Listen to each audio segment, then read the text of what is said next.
Mga kautang, 2025 na at still naghahanap pa rin tayo ng mga legit na utangan online. Kasi mga kautang, hindi naman natin maiwasan na magkakaroon talaga tayo ng emergency sa buhay.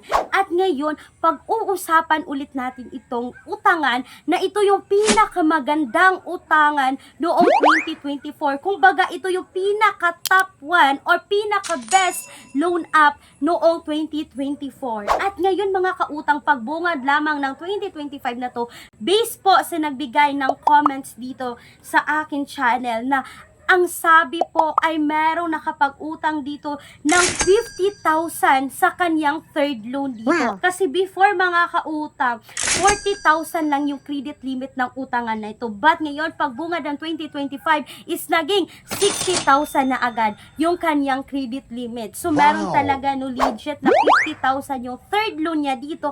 But mga kautang, kung merong positive side about this loan application, meron ding nagsilabasan na mga negative side na hindi na raw nagpapareloan itong loan application na to. At ang pinaka-worst dito mga kautang no, is hindi na natin nagagamit yung multiple loans na offer ng loan application na to. Mga kautang, hindi lang yan dahil sabi pa ng isang commenter nang haharas raw ang loan application na to. Pero mga kautang no, based po sa aking personal experience dito, way back 2024 no, na nadili ako ng 10 or 12 days ba yon, hindi naman ako naharas dito kay Mabilis Cash. Pero, ang daming text and calls. Pero, hindi talaga yung mismong pananakot na kagaya ng, kung maalala natin kay More Gold, na sobrang pananakot na talaga. Pero, itong si Mabilis Cash, hindi naman siya ganyan. Pero, tumatawag at nagte-text pa rin yung mga agents nila mga kautang. Legit kaya mga kautang no, na ganyan na or ganito na ang loan application na to.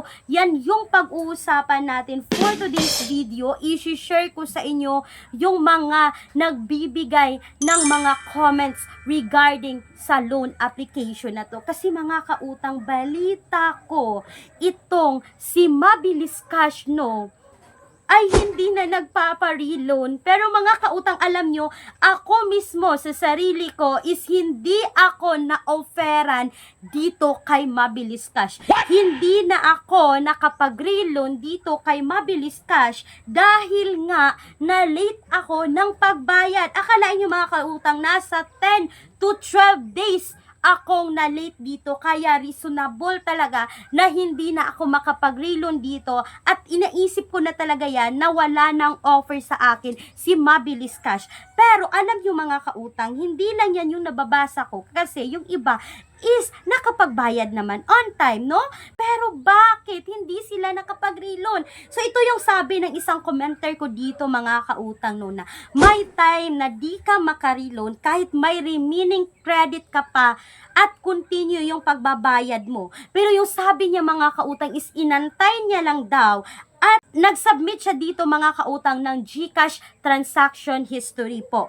At pagkatapos niyang nag-submit dito mga kautang no, is nakapag-reloan siya dito ng 39,600. Mga kautang, legit na comment ito ng isa kong commenter. Sabi kasi dito ng Mabilis Cash mga kautang no, kailangan nating mag-submit ng more information para magkaroon ka or para tumaas ang inyong credit limit. So ito yung sabi ko mga kautang no, ito yung mga information na pwede nating i-submit dito kay Mabilis Cash, yung GCash transaction history natin, yung mobile authentication natin, yung SSS natin, yung pag-ibig natin, at meron silang other loan product limits. So mga kautang, kung kayo ay merong loan sa GLoan, kung kayo ay merong utang sa Tala, kung ikaw ay merong utang sa Huwanhan, pwede nyo yang i-screen record mga kautang at i-submit nyo dito sa other information na kinakailangan. Kasi yun yung ginawa ng aking commenter dito na nakapag-loan siya ng 39,600. But mga kautang, ako mismo sa sarili ko is ginawa ko po yan. Yes mga kautang, legit na nag-submit ako ng mga other information dito, but hindi pa rin ako na-offeran dito kay Mabilis Cash. Huwag kayong mag-alala mga kautang dahil i-update ko rin kayo ulit pagkatapos na bayaran namin yung utang namin kay Mabilis Cash. Kasi as a team po ng Peramax PH is yan yung nangyari sa amin. No? Kahit on time kami nagbayad. Recent lang yan mga kautang. This year lang yan, 2025. No? Kahit on time kami nagbayad kay Mabilis Cash, is may makikita kang offer no, nasa 7,200 na yung offer sa amin dito kay Mabilis Cash at isang bayad na lang yung kulang is hindi pa rin kami makapag-relon. Ilang ulit na kami nag-submit dito ng more information mga kautang but hindi pa rin kami nakapag-utang. At mga kautang, no, yan yung abangan nyo sa susunod update ko dito kay Mabilis Cash dahil i-update ko kayo kung makapag-relon pa rin kami pagkatapos naming bayaran yung isa naming utang doon kay Mabilis Cash. Mga kautang, kung hindi kayo naka-relon dito kay Mabilis Cash kagaya ko, ay may mga alternatives loan app pa rin tayo no, na direct website, hindi kailangan mag-install, hindi kailangan mag-download, may mga 0% interest sa unang hiram. You can click or you can visit my description box or sa pinned comment section ng video na to. Pero hindi ibig sabihin mga kautang na talagang susubukan nyo, please do a research pa rin. Dahil ang video na ito mga kautang ay hindi po sponsored at hindi po financial advice. At bago ko makalimutan, kung kayo po ay employed or self-employed at naghahanap kayo ng pangmalakihang utangan, yes mga kautang, legit po ito na bank personal loan na nag-o-offer ng minimum of 20,000, maximum of 2 million pesos. Make sure po mga kautang na meron kayo lahat ng requirements na kakailanganin para po kayo ay makapag-apply dito. And please take note that all applications submitted is subject for bank approval. For more details, you can email me right away, clariza@gmail.com. Bago ko makalimutan mga kautang, ito si Mabilis Cash is accessing entities at submitting entities po sa CIC. At the same time, ito po ay naka-SEC registered. So mga kautang, medyo maingay po tayo ngayon no, for today's video dahil wala po ako ngayon sa office mga kautang no, nandito po ako ngayon sa ibang bahay. So sana po ay hindi kayo ma-distract.